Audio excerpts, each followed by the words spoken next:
इसकी शुरुआत हो जाए।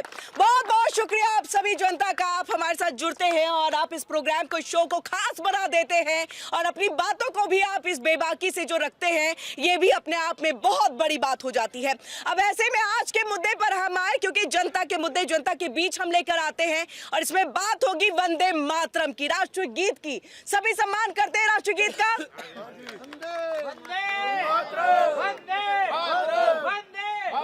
बिल्कुल, देखिए आज इसी को लेकर के बहुत बड़ा फैसला केंद्रीय गृह मंत्रालय की तरफ से किया गया। ये आदेश, ये फैसला लिया गया है कि वंदे मातरम का जो अब 6 छंद है, जिसको पहले के वक्त में, इतिहास में, कांग्रेस की सरकार के वक्त में हटा दिया गया था, नहीं गाया जाता था, नहीं बजाया जाता था, उसे अब गाया जाएगा, बजाया भी जाएगा और तकरीबन 3 मिनट 10 सेकंड का ये पूरा छंद जो है वो होगा। आपको बता, इसमें खास तौर से जो है कई विशेष मौकों पर इसका गाना होगा, यानी कि वंदे मातरम गीत को जो है वो गाया जाएगा, वो हम आपको बता दें। सबसे पहले जो है जब झंडा फहराया जाएगा राष्ट्रपति के तरफ से, तब उस कार्यक्रम में राष्ट्र गीत को गाया जाएगा, यानी कि वंदे मातरम को गाया जाएगा। उसके बाद राज्यपाल के आने, उनके जाने और उस कार्यक्रम के दौरान भी इसको जो है गाया जाएगा, बजाया जाएगा और साथ ही साथ भाषण या देश के नाम, जब जब किसी बड़े पद पर बैठे राष्ट्रपति, राज्यपाल हो, उनके भाषण के दौरान भी जो है वंदे मातरम गीत को गाए जाने को लेकर के ये बड़ा फैसला सुना दिया गया है और इसे अनिवार्य कर दिया गया है। अब ऐसे में जहां केंद्र सरकार है, बीजेपी है, उनका ये कहना है कि हमने जो है पुराना इतिहास, जहां गलतियां हुई थी उसको सुधारने का काम यहां पर किया है, लेकिन वहीं कांग्रेस का ये कहना या अपोजिशन या विपक्षी पार्टियों का ये कहना है कि ये महज राजनीति से प्रेरित एक फैसला लिया गया है और लोगों में कहीं ना कहीं उन्हें भटकाने की कोशिश जो है वो की जा रही है इस बड़े फैसले के जरिए। चलिए, जनता के बीच है, खास पैनलिस्ट भी हमारे साथ यहाँ पर जुड़े, तारुफ करा देते हैं, फिर जनता से मुखातिब होंगे। हमारे साथ है यहाँ पर आलोक वर्ष जी, बीजेपी के नेता है, बहुत बहुत स्वागत है आपका हमारे इस खास शो में। और वही हमारे साथ राहुल तालान जी जो है वो भी जुड़े, पॉलिटिकल एनालिस्ट है, आपका भी बहुत बहुत स्वागत है। तालियों की गड़गड़ाहट रुकनी नहीं चाहिए। हमारे साथ यहाँ पर जितेंद्र सिंह है, पॉलिटिकल एनालिस्ट है, आपका भी सर बहुत बहुत स्वागत है हमारे इस खास शो में। आप लोगों के पास हम आए, लेकिन उससे पहले जनता से मुखातिब होते हैं। देखिए, हम बहस की शुरुआत करें, वंदे मातरम पे भी हम समझने की कोशिश करेंगे, लेकिन उससे पहले कुछ सुनाना चाहेंगे, कोई गीत, कोई गाना? अच्छा, वंदे मातरम ही सुनाइए। अगर क्या वंदे, वैसे एक बात पूछना चाहता हूँ। बोलिए। हाँ, मान लीजिए पापा, मम्मी, भाई बेटा सब सरकारी नौकरी करते हैं जी। उनको 60 साल के बाद उनको पेंशन नहीं दिया जाता है। हमारे आपके वोट से जीत कर जाते हैं विधायक और एमपी, वो जिंदगी भर पेंशन लेते हैं। ये कितना जानदार राजनीति है। अच्छा, यानी कि अगर सरकारी नौकरी में उनको पेंशन नहीं मिल पा रही है, दिया जा रहा है। कौन सी गवर्नमेंट? सब गवर्नमेंट की बात हो रही है, सब उत्तर प्रदेश सरकार, उत्तर प्रदेश के अंदर में अभी फिलहाल सरकारी नौकरी में पेंशन बंद कर दिया गया। हमारे आपके वोट से आप विधायक एमपी जीत कर जाते हैं तो पेंशन जिंदगी भर पाते हैं। अच्छा, ये कितनी। चलिए आलोक जी, इसका जवाब आप दीजिएगा। एक बेहतरीन सवाल उठाए, तालियां होनी चाहिए इनके लिए। बहुत गए सही सवाल। आप कहना चाहेंगे वंदे मातरम पे कुछ? वंदे मातरम जरूरी है शुरू से करना, हर संस्था में लागू करना। इससे शुरू से ही बच्चों में देशभक्ति की जज्बा बनेगी, भावना जगती है और ये मिसाल होगी। मिसाल है, ये मिसाल है, ये अनिवार्य होना चाहिए। आप क्या कहते हैं? जी बिल्कुल, हम इस फैसले का स्वागत करते हैं और ये अभी तो सरकारी ऑफिस में लागू हुआ है। हम तो ये चाहेंगे कि हर प्राइवेट जो ऑर्गेनाइजेशन है सब जगह ये मैंडेटरी हो कि पंचिंग करने से पहले आपको वंदे मातरम गाना पड़ेगा। अरे वाह, तालियां होनी चाहिए। ये देशभक्ति की भावना। आप लोग में से कोई कुछ कहना चाहेगा जो पीछे में है? चलिए, आप कुछ कहना चाहेंगे? चलिए आप, हाँ बताइए क्या वंदे मातरम बहुत बढ़िया गाना चाहिए। राष्ट्रीय एकता उसी से बनेगी जी। लेकिन कांग्रेस को मतलब एक थोड़ा सा उनकी नाराजगी है, रहती है हमेशा ही, उनकी हमेशा रहती है कांग्रेस की नाराजगी। मुन्ना जी जुड़ेंगे तो वो जवाब देंगे इसका। जब बीजेपी गवर्नमेंट कुछ भी करेगी उसमें कांग्रेस को ऑब्जेक्शन रहता है। कांग्रेस तो कह रही है ये तो राजनीति से प्रेरित है, आप बांटने की कोशिश कर रहे हैं। कांग्रेस तो यही राजनीति करती है। जब भी भारत के और देशभक्ति के प्रति होगा या हिंदू के प्रति होगा, उसको सब जगह राजनीति दिखती है। इसके अलावा नहीं। आज तक ये मुस्लिम वोटों को सेकते आए ना। अच्छा, मुस्लिम वोटों को सेकते आए इसीलिए। हाँ जी, हम तो ये बोलेंगे जी वंदे मातरम के साथ साथ जो है हनुमान चालीसा भी होनी चाहिए। हनुमान चालीसा भी, वाह क्या बात है। कुछ कहना चाहेंगे? मुझे योगी मोदी चाहिए हमेशा ही। हमेशा यही चाहिए। कांग्रेस का क्या होगा? इतनी पुरानी कांग्रेस पार्टी को कहीं भी छोड़ चले दिया जाए हमें कोई मतलब, हमें योगी मोदी चाहिए। हाँ बताइए। राष्ट्रगीत तो होना चाहिए। राष्ट्रगीत होना चाहिए। अच्छा, ये कहना है कांग्रेस का, जो उस वक्त में इसको लागू नहीं किया गया था, सिर्फ 2 छंद लागू किए गए थे शुरुआती, क्योंकि बाकी जो पीछे का छंद है उसमें हिंदू देवी देवताओं का नाम था। और कांग्रेस का ये कहना था कि उस वक्त दूसरे समुदाय के, विशेष समुदाय हो चाहे दूसरे समुदाय हो, उनका मन आहत हो जाता, इसलिए हमने लागू नहीं किया। और अब जब लागू हो रहा है तो ये गलत हो रहा है। नहीं, गलत नहीं, सही हो रहा है। ये सही हो रहा है। सही हो रहा है जी, आप लोग में से कोई इस बात को? सही है। सही हो रहा है, होना चाहिए जी। ये तो राष्ट्रीय भक्ति के लिए बिल्कुल सही फैसला है। और इस वंदे मातरम के साथ साथ में राष्ट्रगान भी होना चाहिए। राष्ट्रगान भी होना चाहिए। राष्ट्रगान, और राष्ट्रगान तो हर जगह चीजें होती है। आप कुछ, अच्छा कोई मुस्लिम समुदाय से हैं? कोई मुस्लिम है यहाँ पर? चलिए कोई बात नहीं। कोई है तो बताइए, कोई है मुस्लिम यहाँ पर? बताइए, एक सवाल होगा, छोटा सा सवाल होगा, उनसे जवाब चाहेंगे कि क्या राष्ट्रगीत में कोई दिक्कत हो रही है? राष्ट्रगीत गाने में किसी भी मुस्लिम को कोई दिक्कत होती है? कोई दिक्कत नहीं। आपके तो आसपास लोग रहते भी होंगे। कोई दिक्कत नहीं। क्या नाम है आपका? अशोक शर्मा। अशोक शर्मा जी, मतलब किसी ने कभी कहा नहीं ना, किसी आम लोगों ने किसी ने मुद्दा ही नहीं उठाया उससे पहले? कभी नहीं उठाया। नहीं। जी, तो फिर कांग्रेस क्यों कहती है कि इससे मुस्लिम समुदाय के लोगों का मन आहत हो जाएगा? गलत कहती है। गलत कहती है।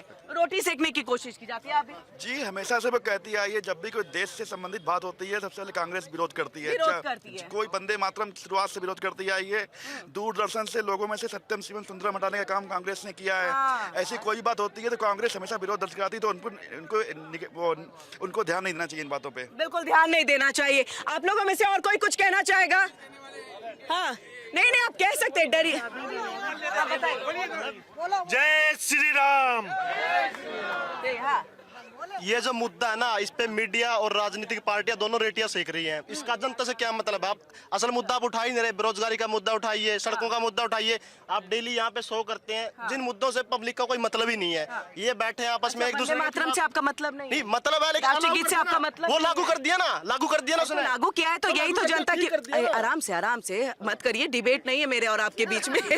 हम आपकी बात को ही रख रहे। राष्ट्रगीत और वंदे मातरम से नहीं मतलब है आपको? जो लागू कर दिया ना, उस पर क्या बात करनी? लागू किया है, इस पे राजनीति जो हो रही है, हम तो उसी के बीच में ना कि पब्लिक क्या सोचती है इसको लेकर के, वही तो जानना चाहते हैं। आप नहीं सोचते, आपके लिए महत्वपूर्ण नहीं है, लेकिन आप लगातार देख रहे हैं हमारा ये प्रोग्राम। हाँ, तो हमारा बेरोजगारी का मुद्दा भी उठता है, हमारे यूजीसी मुद्दा भी हमने उठाया, हमने यूसीसी का मुद्दा भी उठाया है, हमने दूसरी पार्टी के राष्ट्रीय अध्यक्ष बनने का मुद्दा भी उठाया है। तो देखिए, हर दिन का मुद्दा सिर्फ बेरोजगारी लेके नहीं चल सकते ना। आप भी कल बात करें, बोलेंगे मैम क्या डेली यही ले आते हैं, कुछ चीजें तो निकलती नहीं है, तो फिर मुद्दे तो अलग होंगे ना। मैं आपकी बात से सहमत हूँ, लेकिन हमें उन मुद्दों पे बात करनी चाहिए जो सरकार नहीं लेके आ रही। सरकार इसको लेके आ गई, लागू कर दिया, ये बहुत अच्छा फैसला है, हम इसके साथ है। लेकिन हमें उन मुद्दों पे भी बात करनी चाहिए जो सरकार नहीं उठा रही। चलिए, 1-2 मुद्दा बता दीजिए, मैं कल परसों में देखूंगी इस पे। बताइए। अभी तो कानपुर में हुआ है, फरारी से एक्सीडेंट हुआ है। तंबाकू के कानूनी है ना, कार्रवाई हुई कि नहीं हुई? नहीं हो रही। कहाँ हुई? ये कह दिया है कि पकड़े गए। नहीं, ये कह दिया है ना ड्राइवर चला रहा है गाड़ी। वीडियो में साफ साफ दिख रहा है। ये तो कानूनी तौर पे ना, इसको हम यहाँ उठा के क्या करेंगे बताइए? तो क्या चीज निकल जाएगा? ये चीज ये है ना, क्योंकि आज के टाइम पे कानून है, लेकिन उद्योगपति के साथ दे रहा है। अच्छा, हाई प्रोफाइल मैटर में कहीं ना कहीं कानून जो है वो थोड़ा सा कमजोर पड़ जाता है। चलिए, ये मुद्दा अच्छा है, इस पे उठाएंगे किसी बड़ी खबर आती है तो। सबसे पहले यहाँ पर आलोक जी आपके पास आते हुए, क्या आवश्यकता पड़ी केंद्र सरकार को गृह मंत्रालय से इस आदेश को जारी करने को लेके कि वंदे मातरम के 6 छंद को गाया जाएगा? देखिए किरण जी, हाँ, जब से भारतीय जनता पार्टी इस देश में आई है, तब से जितने भी विकृत मुद्दे हैं, जिस पे हमारे साथ दमनकारी नीतियां अपनाई जा रही थी, तो उन सब में हमने पहल करके, चाहे कोर्ट के माध्यम से हो, हमने उन सब चीजों को ठीक करने का प्रयास किया है और उसमें सफलता भी हासिल कर रहे हैं। हमारे जितने भी मंदिर थे जहां पर अंग्रेजों ने जबरन घुसकर मस्जिद का निर्माण किया, वो सारी प्रक्रियाएं भी चल रही हैं और हम आपको विश्वास दिलाते हैं देश की जनता के उन सारे मंदिरों को हम वापस लेकर रहेंगे। लेकिन हमने कोई बलवा नहीं किया, हमने कोई बलवा नहीं किया, हमने कोई मारकाट नहीं की। यही औरंगजेब था, जाजिया का रसूलता था, बलात्कार करता था और हिंदू महिलाओं को जबरन मतदान करवाता था, लेकिन हमने ऐसी कोई काम नहीं की। हमने वो प्रक्रिया अपनाई जो लोकतांत्रिक देश में लोकतांत्रिक ढंग से हो सकता है। और रही बात, लेकिन कांग्रेस ये कह रही है, जो आज का मुद्दा है मुझ पे, कि कांग्रेस ये कह रही है ये राजनीति से प्रेरित है, आपसे बांटने के लिए इस तरह का काम कर रहे हैं क्योंकि मुस्लिमों से आप लोगों को तकलीफ है। देखिए, कांग्रेस तो एक फिसलता हुआ गिरता हुआ पहाड़ है, उसकी क्या बात करें हम लोग। जनता ने ही उसको बैठा दिया है रोड पे लाके, तो कोई ना कोई मुद्दा तो उनको चाहिए। अब आप बताइए, अगर हम ये कहते हैं कि भारत में यदि रहना है तो वंदे मातरम कहना होगा, तो क्या गलत कहते हैं? भारत माता की जय बोलने के लिए कहते हैं तो क्या गलत करते हैं? यही देश है ना जहां पाकिस्तान के चौके छक्के पर तालियां बजती थी और हम लोगों ने देखा है उसको। अब है किसी की मजाल जो तालियां बजा दे पाकिस्तान के चौके छक्के पे? 1 मिनट के अंदर जनता उसका नेस्तनाबूद करे। और रही बात, जितने भी आतंकवादी हैं उनको वकील कौन मुहैया कराता है? यही मुस्लिम संगठन, आतंकवादी संगठन है। अफजल गुरु को नहीं आ रही हूं आप लोगों के पास। हाँ, अफजल गुरु को और झांगुर को किसने वकील मुहैया कहा है? क्या झांगुर उस मस्जिद में भजन गाता था? पूरे देश के लोग नहीं जानते हैं कि क्या झांगुर उस मस्जिद में भजन गा रहा था या अल्लाह की इबादत कर रहा था? वो मतदान करवा रहा था पैसे के जोर पर, और पैसे बाहर के देशों से आ रहे थे। अगर उन चीजों को हमने रोका है तो कौन सा देश विरोधी काम किया है? और रही बात राष्ट्रगीत की और राष्ट्रगान की, तो राष्ट्रगीत के अगर 6 छंद थे बंकिम चंद्र चट्टोपाध्याय के लिखे हुए, तो 2 को क्यों उठा लिया? अगर उसमें हमारे देवी देवताओं का नाम था तो उसको डिलीट करने की क्या आवश्यकता पड़ी? किसको आप खुश करना चाह रहे थे?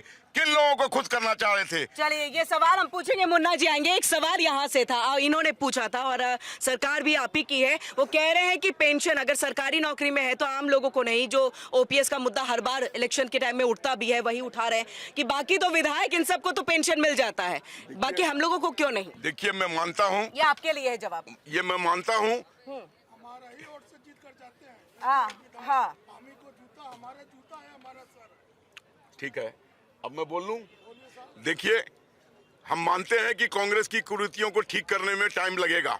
60 साल में उन्होंने जो कृत्य किए हैं वो एकाएक नहीं ठीक किए जा सकते। लेकिन आप शायद भूल रहे हैं कि हमारी सरकार है जिसने 5 साल के ग्रेच्युटी को पर ईयर ग्रेच्युटी कर दिया कि अगर कोई बचना 1 साल भी काम करेगा तो उसको 15 दिन की तनख्वाह मिलेगी। ये भी एक तरीके से आपके सेवा में ही हमने हाजिर किया। और आप देखते रहिए, आगे आगे बहुत कुछ होने वाला है जिससे आपकी इस तरह का कष्ट दूर होगा, इसका निवारण होगा।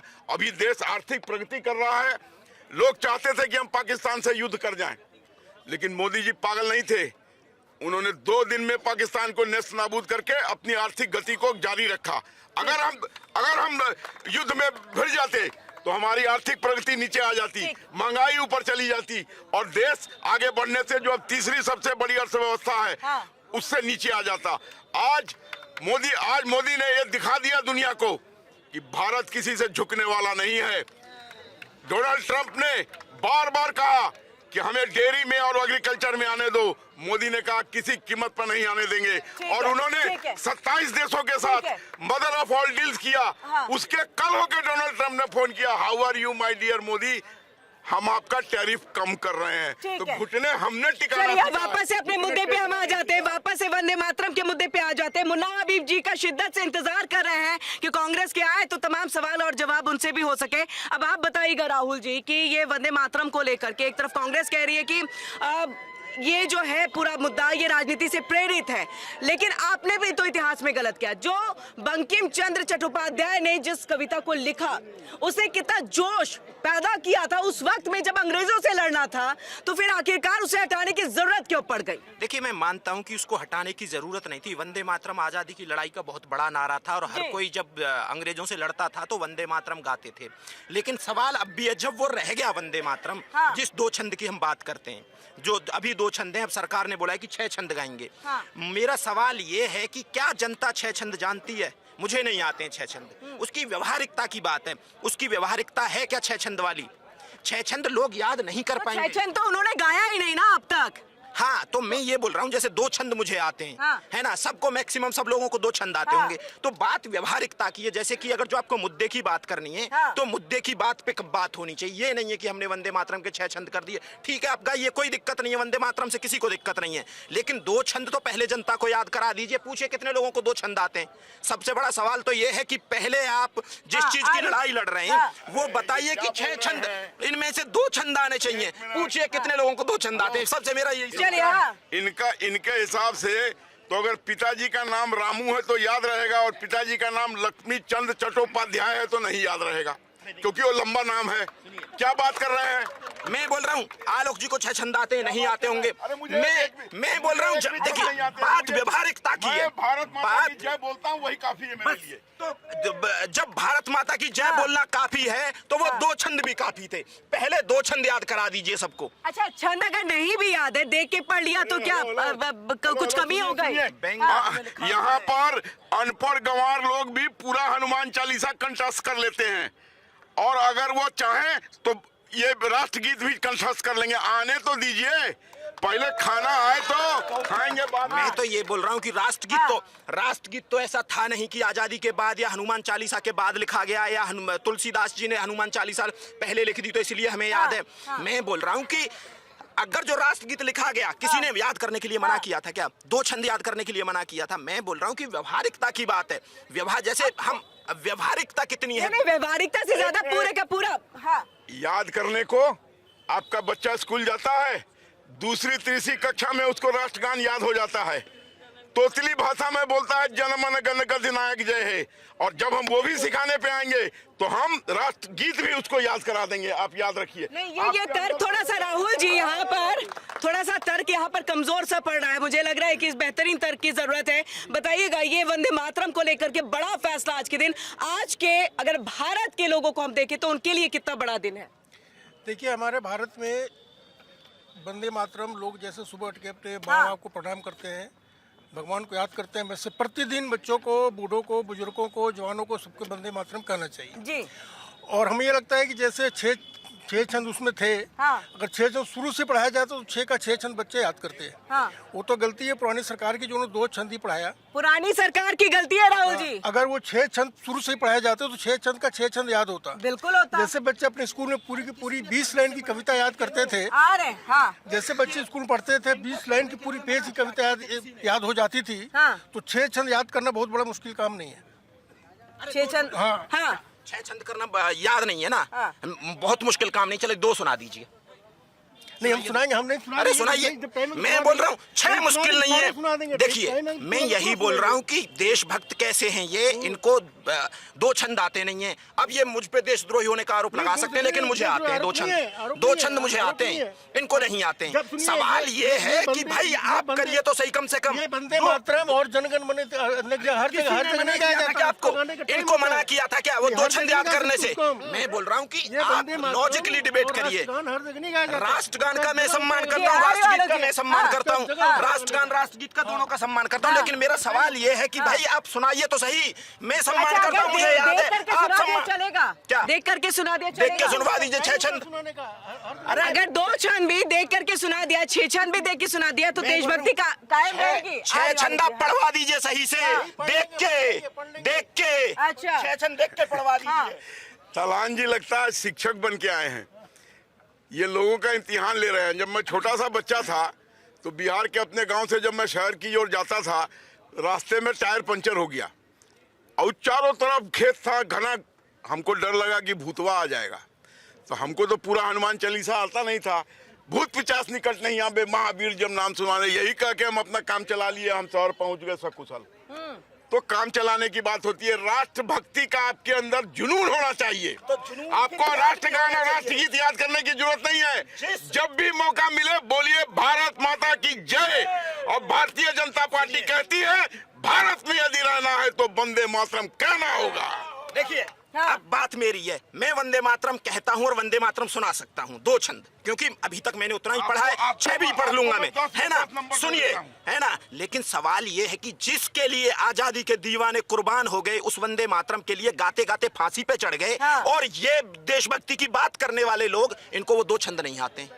बस वंदे मातरम आता है कि वंदे मातरम, सुजलाम सुफलाम मलयज शीतलाम सत्य श्यामलाम मातरम, वंदे मातरम कौन आगे गाएगा?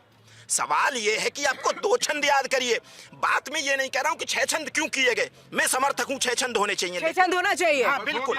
लेकिन सवाल ये है, हमारा काम इसी से हो गया। ये सरकार राष्ट्रवाद की बात करने वाली सरकार 2 छंद जनता को याद नहीं करवा पा रही है, अपने नेताओं को याद नहीं करवा पा रही है, वो 6 छंद की बात कर रहे हैं। इसे बोल रहे हैं, ये सब मंत्री के साथ यही उठते बैठते या सोते गाते हैं।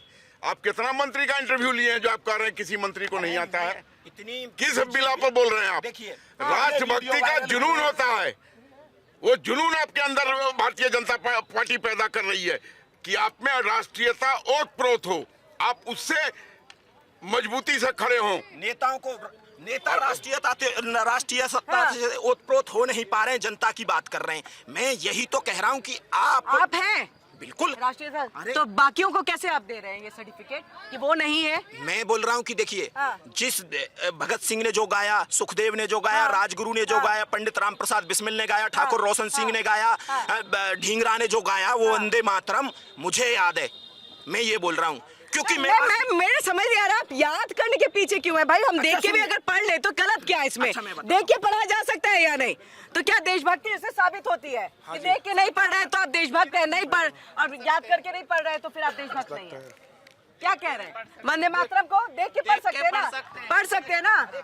हाँ, क्यों? सरकार ने नोटिफिकेशन जारी किया है, सरकार ने बोला है 3 मिनट 40 सेकंड राष्ट्रगान गाना होगा, खड़े होके गाना होगा और सावधान मुद्रा में गाना होगा। सावधान मुद्रा मतलब जैसे आप जनगण मन गाते हैं वैसे आप ऐसे करेंगे, ऐसे होगा क्या? अरे देखिए ना, पढ़ा जा सकता है। अरे देखिए, सावधान मुद्रा का मतलब स्ट्रेट खड़ा होना है। ठीक है। हाँ। अरे सुनिए तलान, हाँ। अरे तलान जी सुनिए, यहाँ आ रही हूँ, सुनिए, आपके पास आ रही हूँ, हाँ। यहाँ जितने भी व्यक्ति, यहाँ जितने भी, अरे 1 मिनट, जनगण मन में आला अंतर है ना।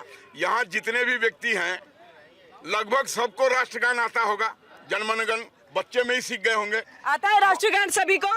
जनगण मन स्कूलों से ही सिखाया जाता है। हाँ। स्कूल में सामने खड़े होके जब बच्चा एक खड़ा होता है हाँ। तो सामने सारे बच्चे फिर बोलते हैं, उसको रिपीट करते हैं। हाँ। तो इसलिए तो करते हैं ना। और ऐसी वंदे मातरम हो जाएगा, इसमें दिक्कत क्या है? हाँ, इसमें दिक्कत क्या? बोलिए। हाँ, आप लोग सही बात है, बिल्कुल हाँ। ये बिल्कुल सही बात है। यही सिखाया गया है। हाँ, सामने में जब भी ये होता है प्रेयर का टाइम, उस समय तो लोग रहते हैं ना, बच्चे रहते हैं। एक इंग्लिश में शब्द है, practice makes a man perfect. हाँ। अगर आपके स्कूल में उसी तरीके से वंदे मातरम गाने की प्रक्रिया शुरू हो जाएगी तो 2, 4, 6 महीने में हर आदमी की, बच्चे की जुबान पे राष्ट्रगीत पूरी तरह से आ जाएगा। अच्छा, आप इंतजार राहुल जी ठीक है, हम ये याद करने से आगे निकलते हैं क्योंकि याद करना कोई तर्क है नहीं यहाँ पर। नहीं, सावधान मुद्रा में रहने की बात है।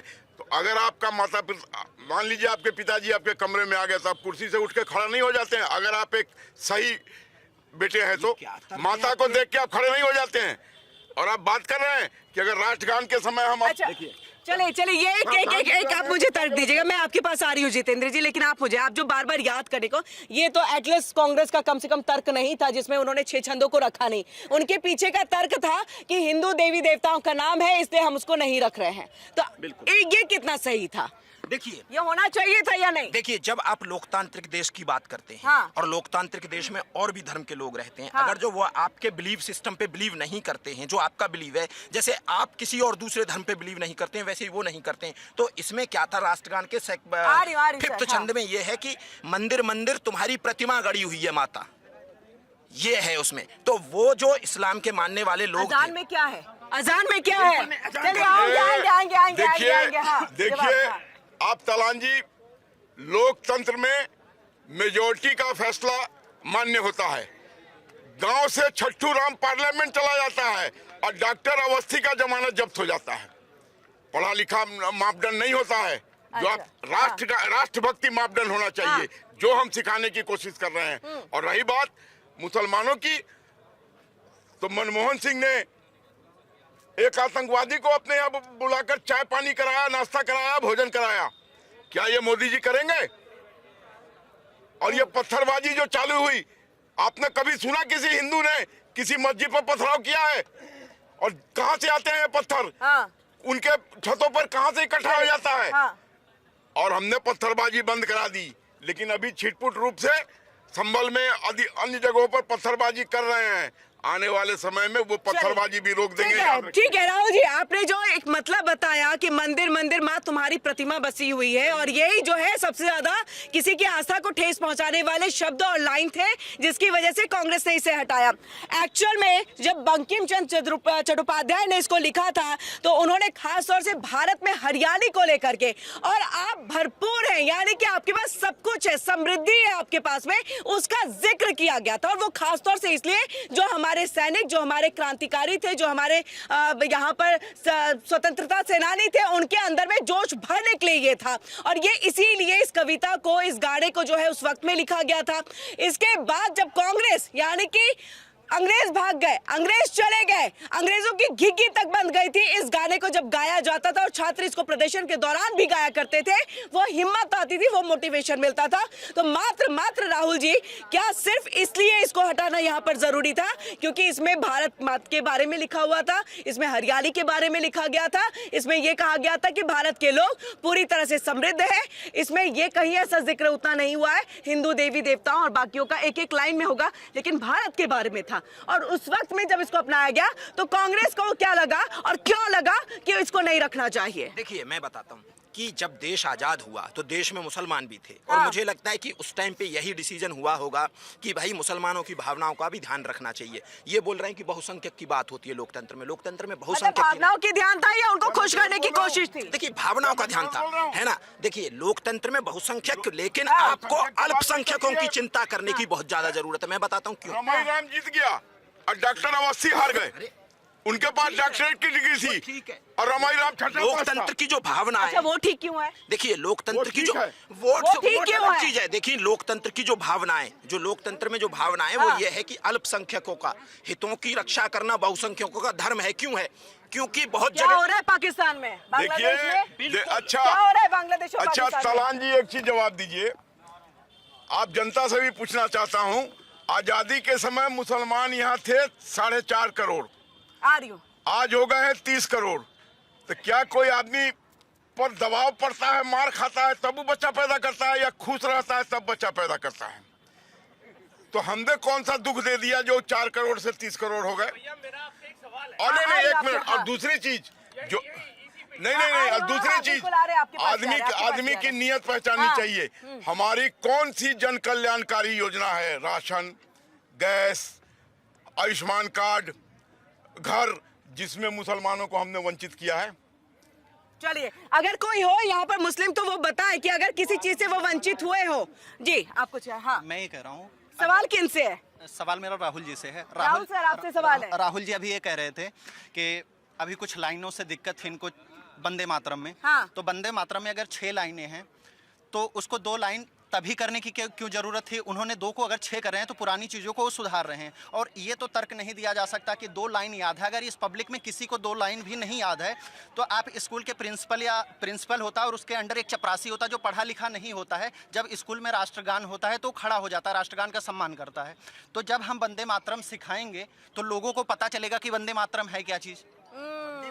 जी, मतलब वंदे मातरम सिखाने की, देखिए, वंदे मातरम सिखाया जाता है। अरे वंदे मातरम ऐसा थोड़ी सिखाया नहीं जाता है, पहली बार सरकार कर रही है कि वंदे मातरम। हमारे साथ आपके पास ही आ रही हो, हमारे साथ मुन्ना हबीब जी है, वो जुड़ चुके हैं, कांग्रेस पार्टी के प्रवक्ता। तालियों की गड़गड़ाहट के साथ इनका भी स्वागत हो जाए। मुन्ना हबीब जी लेट आए, लेकिन चलिए ठीक है, आपसे सवाल बहुत तीखे होने वाले आज। One more thing Rahul ji, Pakistan से आ रहे थे। आपके अकॉर्डिंग जिसको 2 लाइन वंदे मातरम की याद नहीं है वो कुछ नहीं कह सकता, वो विरोधी या समर्थन नहीं कर सकता।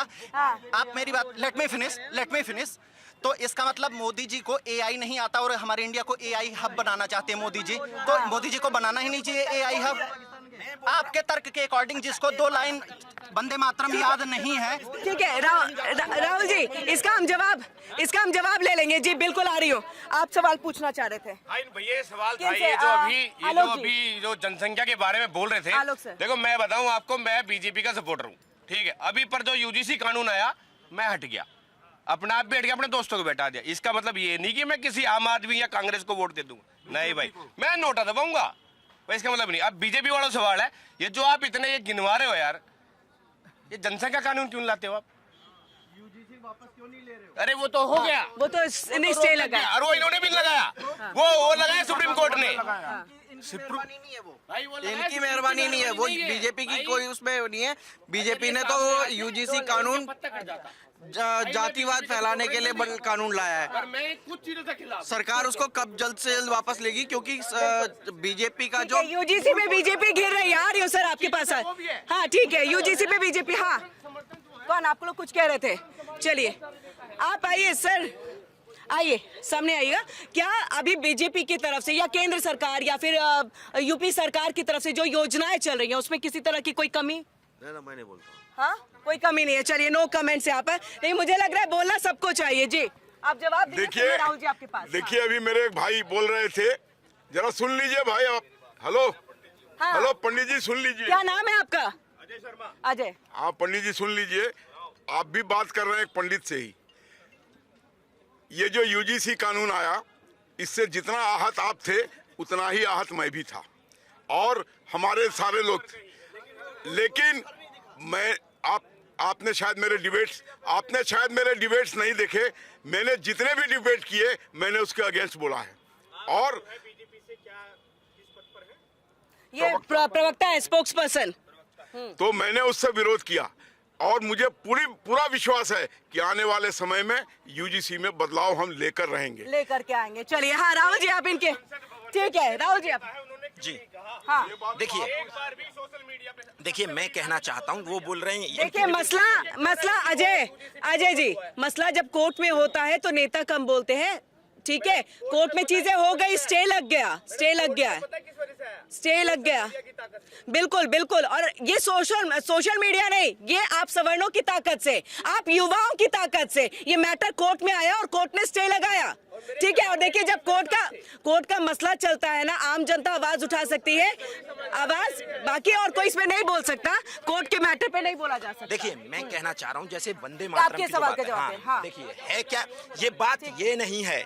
भगत सिंह को किसी ने नहीं बोला कि वंदे मातरम याद करिएगा, है ना। मुझे भी किसी ने नहीं बोला। स्कूल में मेरे में सबके स्कूल में सिखाया गया है ना। लोगों ने कितना ध्यान दिया कितना नहीं दिया। मैं बोल रहा हूँ कि ये जरूरी नहीं है कि आप ध्यान दें, लेकिन अगर जो आप देशभक्ति से ओतप्रोत हैं, जिसके जो भगत सिंह ने फॉलो किया, जो राजगुरु सुखदेव ढींगरा ने फॉलो किया, जो खुदीराम बोस ने फॉलो किया, उसको हमें फॉलो करने में क्या दिक्कत थी? फॉलो करने नहीं दिया गया ना। अरे फॉलो तो करने ही नहीं दिया गया। सरकार ने तो आपको 2 छंद, वो 6 छंद सरकार ने बोला कि 2 छंद को हम वैलिड करते हैं, ये बोला ना सरकार ने। कांग्रेस सरकार ने ये बोला, लेकिन 2 छंद गाने से या गाया तो जाता ही है। वंदे मातरम ऐसा थोड़ा ना कि नहीं गाया जाता। यही तो मैं 2 छंद भी गाए जाते हैं। जैसे जनगण मन आप गाते हैं, गाया या नहीं गाया? जनगण हाँ, तो मैंने भी स्कूल में याद किया है, ऐसा नहीं है। तो मैं ये 6 छंदों पे सवाल उठ रहा है। 2-4 महीना रुक जाइए, आपको पूरा देश वंदे मातरम गाता हुआ नजर आएगा। अरे मुन्ना हबीब जी, सबसे पहले तो ये बताइए कि ये जो फैसला लिया गया, कांग्रेस का स्टैंड क्या है? नाराज है कांग्रेस? क्या मान रहे हैं आप लोग? किस चीज का फैसला लिया गया? वंदे मातरम के 6 छंदों को भी अब गाया जाएगा और सब वो मौके जो चाहे राज्यपाल आए, राष्ट्रपति का अभिभाषण हो, झंडा फहराया जाए, कोई भी कार्यक्रम हो, उसमें वंदे मातरम को गाना है और ये अनिवार्य हो गया है अब। जिसका इतिहास रहा है अंग्रेजों से यारी का, जिसका इतिहास रहा है अंग्रेजों से यारी का, आज हमें वो सर्टिफिकेट बांट रहे गद्दारी का। ये बताएं कि 52 साल तक लगातार इन्होंने अपने दफ्तर में झंडा क्यों नहीं फहराया? क्या इसे राष्ट्रगान याद नहीं था? क्या देशभक्ति इनके अंदर नहीं आती? क्या ये देशभक्त नहीं थे? बार बार लगातार विपक्षों के द्वारा कहा जा रहा है कि आप देशभक्त की बार बार नारा लगा रहे हो, लेकिन आप इतिहास को पहचानो। आने वाले 12 साल में आपने क्या किया? क्या देश के युवा हमारा भविष्य नहीं है? देश की जनता हमारी भविष्य नहीं है? देश के किसान भविष्य नहीं है? देश के जवान भविष्य नहीं है? देश के महिलाएं भविष्य नहीं है? इन भविष्यों के साथ लगातार 12 साल से भारतीय जनता पार्टी खिलवाड़ कर रही है। और अमित शाह के ऑफिस से रोज हर दिन पर डे एक स्क्रिप्ट लिखा जाता है और न्यूज चैनल को भेजा जाता है कि आज आपको यह चलाना है, शमशान, कब्रिस्तान, हिंदुस्तान, पाकिस्तान। क्या बेरोजगार जो है वो मुद्दा नहीं है? महंगाई मुद्दा नहीं है? अत्याचार मुद्दा नहीं है? इन मुद्दों से भटकाने के लिए कहीं ना कहीं भारतीय जनता पार्टी स्क्रिप्ट किसने तैयार करके दिया सर आपको? स्क्रिप्ट किसने तैयार करके दिया आज का? कि आज सवाल कुछ पूछा जाएगा, मुझे बोलना ये है। आपने एक भी बार वंदे मातरम के लेकर के कुछ कहा? मैंने एक शब्द नहीं सुना, पूरा मौका दिया आपको, लेकिन एक शब्द नहीं सुना। आपने बीजेपी को घेरा, आपने झंडा ना फहराने का उन पे आरोप लगा दिया, आपने मीडिया को घेर लिया, गृह मंत्री स्क्रिप्ट भेजते हैं। आपको स्क्रिप्ट किसने भेजा है कि बेटा इस पे नहीं बोलना है, दूसरे पे बोलना है? अब बताइए, वंदे मातरम पे बोलिए, क्या स्टैंड है कांग्रेस का आज के दिन? कांग्रेस का स्टैंड तो आजादी से पहले और आजादी के बाद वंदे मातरम पे रहा है। आजादी से पहले वाला तो गलत था। बिल्कुल नहीं, सुनिए आप, सुनिए, लेकिन आपने उनसे एक बार भी सवाल नहीं कहा कि आज आप तक लेट आए तो हम क्या करें, हमारी गलती थोड़ी ना है। नहीं, गलती हमारी भी नहीं है। आना था 63 लोकेशन गया 64 का, हमारी गलती नहीं है। सुनिए, वंदे मातरम आरएसएस के दफ्तर में आज तक गाया नहीं जाता, इनसे पूछिए। ठीक है, वो आरएसएस का उनसे पूछ लेंगे, वो तो बीजेपी के, आरएसएस का उनसे हम पूछ लेंगे, लेकिन आप मुझे बताइए ना, कांग्रेस का वंदे मातरम को लेकर के स्टैंड क्या है आज के दिन? नहीं, वंदे मातरम हम गाते आए हैं, गाते रहेंगे इंशाल्लाह, जब तक 2 छंद रखा गया, 6 छंदों का सवाल पूछ रही हूँ मैं। कह रहा हूँ 6 छंदों का ही बोल रहा हूँ। हाँ। सदियों से आजाद रहा है, सदियों तलक आजाद रहेगा। भारत जिंदाबाद रहा है, भारत जिंदाबाद रहेगा, इसमें कोई दिक्कत की बात नहीं। 6 छंद पे अभी भी जवाब नहीं है। अभी मैं जैसे एंट्री किया, 6 छंद पे अभी भी जवाब नहीं है। मैं कह रहा हूँ ना, हमारे क्यों हटाया गया था 6 छंदों को? क्या आवश्यकता पड़ी थी? अब मैं यही इसी सवाल पे आपको जवाब दे रहा हूँ। अभी मैं जैसे एंट्री किया, हमारे दोस्त ने क्या किया कि पाकिस्तान से आ रहे थे, लेट हो गए, इनसे आपने सवाल किया, इनको ये जानकारी होनी चाहिए कि हम पाकिस्तान नहीं गए, हम हिंदुस्तान में हैं। हम बाय चांस नहीं, बाय चॉइस है।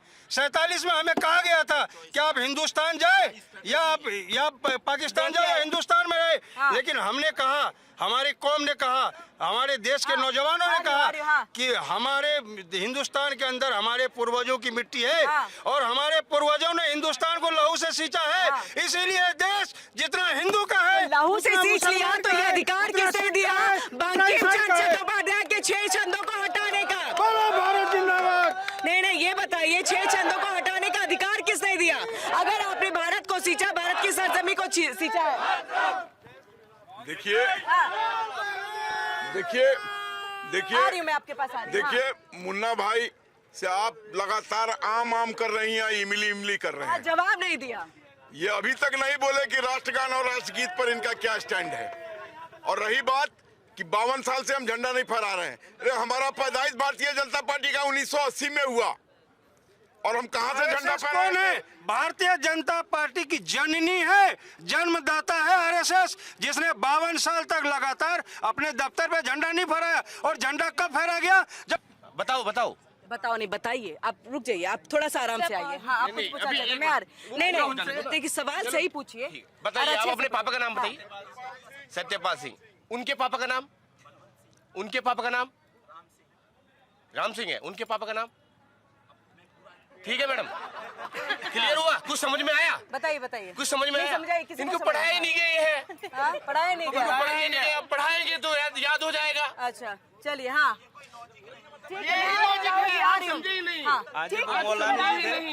आपको आपके पापा के पापा का नाम याद नहीं है, उनसे कहलवा दिए भारत माता की जय। और आप कह रहे हैं मुनाबिब जी से, भारत माता की जय। आपसे कह रहे हैं भारत माता की जय बोलने मुनाबिब जी। चलिए, और कोई कुछ कहना चाहे? ठीक है। देखिए, यहाँ पर एक मिनट, मैं एक बात क्लियर कर दूं। नहीं, राहुल जी, एक मिनट रुक जाइए, मैं एक बात क्लियर कर दूं। नहीं, अजय जी आप भी रहिए। नहीं, आप बिल्कुल जाइएगा। नहीं, अजय जी, एक मिनट, एक बात क्लियर करनी है। यहाँ पर आए हुए तमाम प्रवक्ता, स्पोक्स पर्सन जो है, ये बहुत सम्माननीय है, और मुझे लगता है जनता के बीच में अगर आ रहे हैं तो आपके और हमारे मुद्दे को रखने के लिए आ रहे हैं, ठीक है? तो सम्मानजनक अगर इनसे सवाल पूछा जाए तो अच्छा लगेगा, आपकी भी गरिमा बनी रहेगी, सबकी बनी रहेगी। ये रिक्वेस्ट है, ये अपील है आप लोग सबसे। बहुत शुक्रिया अजय जी, आप जा सकते हैं, ऑफिस जाइए। बिल्कुल। हाँ, मेरा कांग्रेस के प्रवक्ता से सवाल है। अभी इन्होंने कहा कि जितना देश हिंदुओं का है उतना देश मुसलमानों का है। तो मैं ये पूछना चाहूंगा, अभी जो कांग्रेस के sitting chief minister Revanth Reddy ji हैं, उन्होंने अभी हाल ही में बोला है खुले मंच से कि कांग्रेस मतलब मुसलमान और मुसलमान मतलब कांग्रेस। इस बात से इत्तेफाक रखते हैं? क्या इस बात से आप इत्तेफाक रखते हैं? मुन्ना जी। नहीं बिल्कुल इस बात से इत्तेफाक नहीं रखते, लेकिन उस बात से भी इत्तेफाक नहीं रखते जो उत्तर भारत के मुख्यमंत्री हेमंत बिस्वा शर्मा, जिन्होंने खुले तौर पे संविधान का उल्लंघन करते हुए कहा कि जब मियाँ भाई 5 रुपया मांगे उन्हें 4 रुपया दो और इतना परेशान करो कि वो राज्य छोड़ के चले जाए, क्या ये उचित है?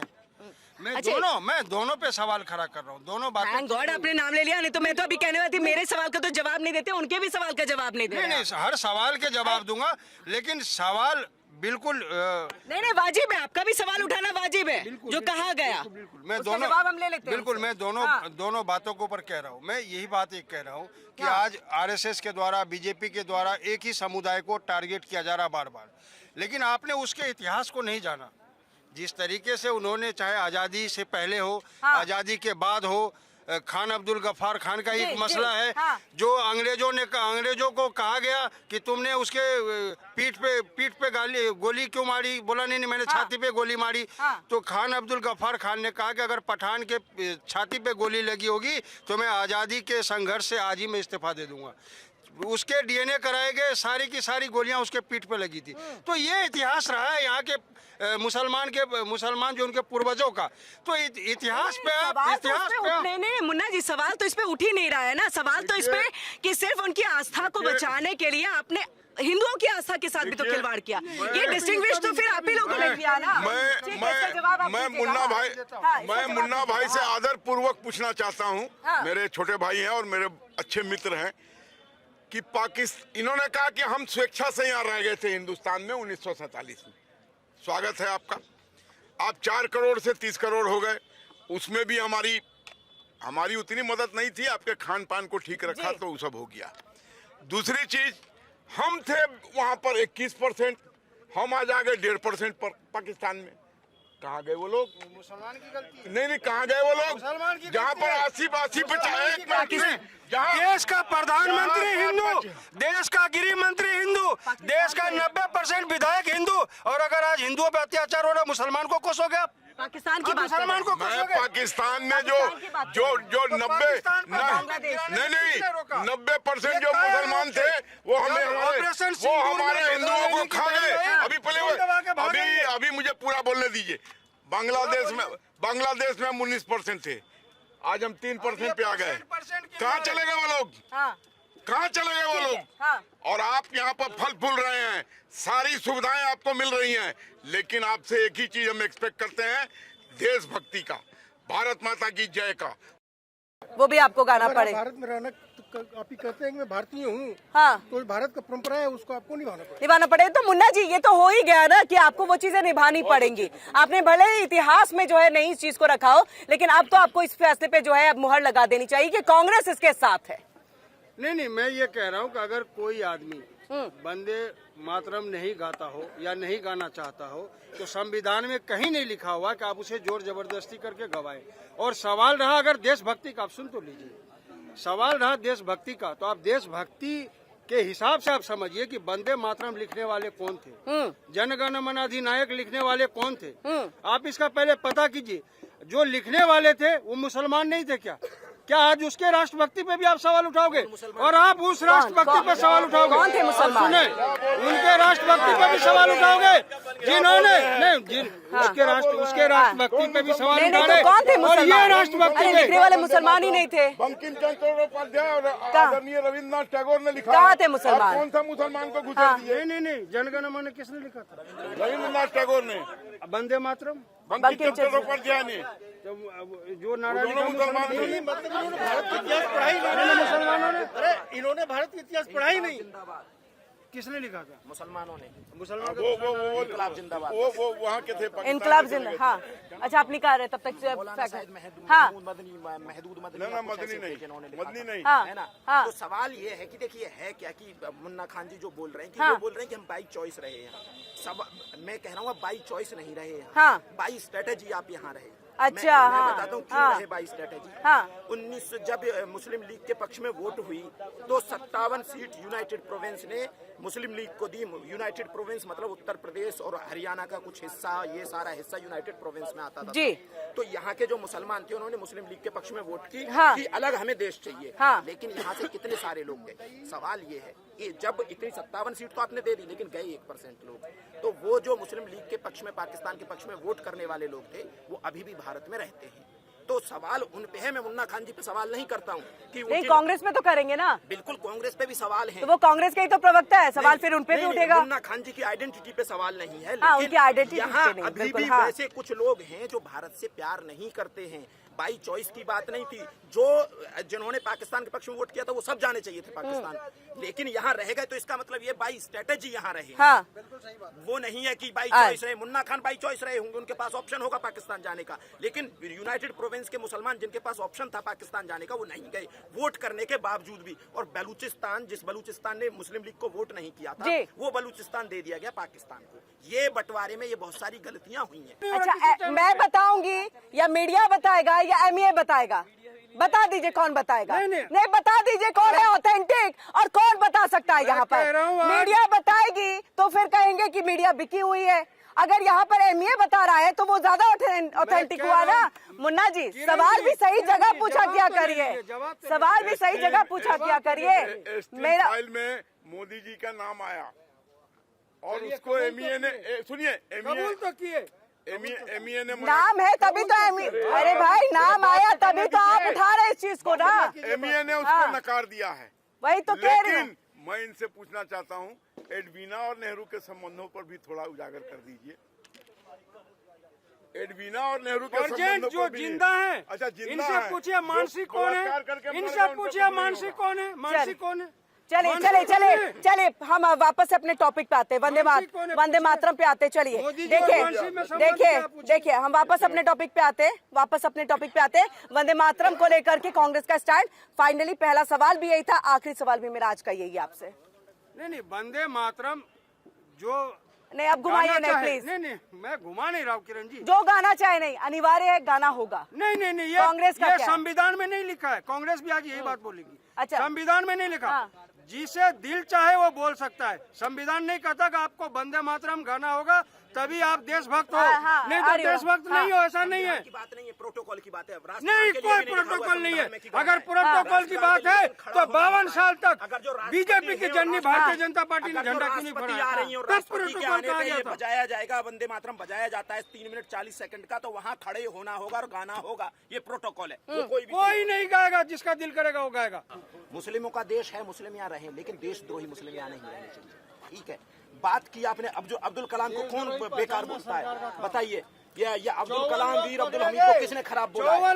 ये बोला जाता है इस देश का खाते हैं और इस देश का खाते हैं और गाते पाकिस्तान और बांग्लादेश की हैं।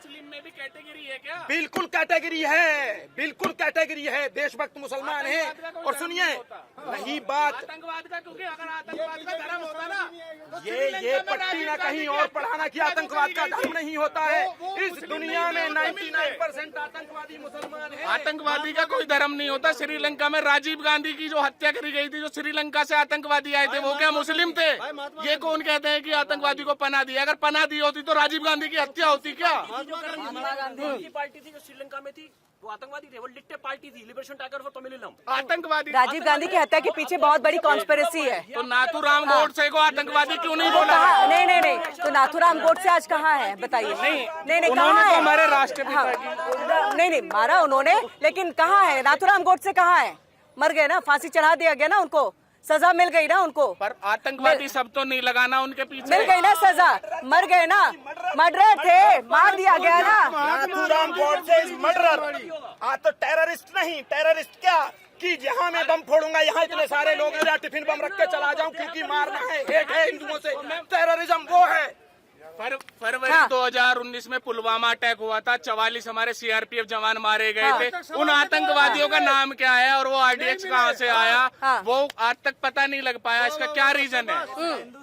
हिंदू थे या मुसलमान थे? कौन थे वो? कौन? जो जिन्होंने मारा था पुलवामा के, जिन्होंने मारा था, वो कहाँ है? वो आतंकवादी थे जो पाकिस्तान की प्रायोजित आतंकवादी थे। अब वो क्या होंगे वो आप ही बताइए। हिंदू होंगे कि मुसलमान होंगे? मैम, हिंदू होंगे कि मुसलमान होंगे? पाकिस्तान है, पाकिस्तान से वहाँ पे बहुत से हिंदू भी रहते हैं। कितने हिंदू परसेंट है? 3% आबादी है हिंदुओं की। कितने हिंदू परसेंट है? 2 से 3% और उनकी हालत क्या है अभी? और मैम बनिया उनकी हालत क्या है अभी? नहीं मैम, बनिया करते हैं। बनिया क्या होता है? बनिया को पहले से ही मक्खी चूस बोला जाता है। ऑपरेशन सिंदूर में जो इस पाकिस्तान की गर्दन पकड़ ली थी, तो वो क्यों छोड़ी मोदी जी ने? साली की गर्दन दबाई क्यों नहीं उसकी? उसको छोड़ा क्यों? अच्छा, आपको क्या इसका जवाब, मतलब इसका जवाब आलोक जी बहुत बेहतर तरीके से देते हैं, लेकिन इसका जवाब एक ही लाइन में दूंगी और वाइंड अप का समय हो रहा है। एक ही लाइन में दूंगी। आपको क्या चाहिए था? देश युद्ध की आग में झोंक दिया जाता? नहीं, एक मिनट, रशिया की क्या हालत है आज के वक्त में? देखिए 4 साल से युद्ध जा रहा है। मजबूत नहीं है वो जो हमारा झटका झेल जाता, जनता मार। क्या बात कर रहे हैं? यूक्रेन कितना बड़ा है? अरे सुनिए भाई, बहुत बेहतर, नहीं बहुत बेहतर तरीके से इस बात को, ये चीजें बहुत बेहतर तरीके से देखें। आज हम चौथे नंबर पे हैं, तीसरे बनने जा रहे हैं। लोग चाहते हैं, अमेरिका चाहता है कि हम युद्ध की आग में चले जाएं, और समझिए ये बेहतर एक स्ट्रैटेजी रही है। चलिए वाइंड अप का समय हो रहा है। हाँ। इसमें जो है आप ये रोजगार, ट्रम्प ने जो है 18% वो टैरिफ लगाने के बाद मोदी जी ने कहा वाह टैरिफ कम हो गया। हाँ। मैम इससे पता है टैरिफ से यहाँ की नोएडा की कितनी एक्सपोर्ट लाइनें बंद हो चुकी हैं? आपको पता है? आलोक जी इधर आइए, आप बिजनेसमैन हैं, अपने माल को एक्सपोर्ट करते हैं। क्या हालत हुई थी जब 50% लगाया था, और क्या अभी स्थिति है जो 18% है? हमारा 70, और ये बीजेपी के स्पोक्स पर्सन, हमारा 70% काम खत्म हो ये सच है कि हो गया था ना? बांग्लादेश 0% क्यों है? बंद हुई अब 0% बढ़ा है, 18% बढ़ा है। 0% ज्यादा, 18% ज्यादा। इसका क्या कारण है? टैरिफ जो 5% पे लगाया है।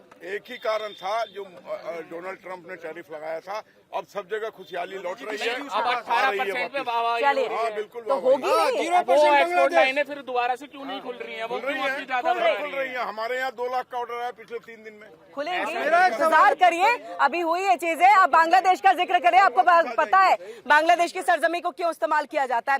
बहुत बहुत शुक्रिया आप सभी का हमारे साथ यहाँ पर जुड़ने के लिए। माफी चाहूंगी आपके पास मैं आ नहीं पाई, वहीं पर थोड़ी सी बातें जो है ज्यादा होने लगी।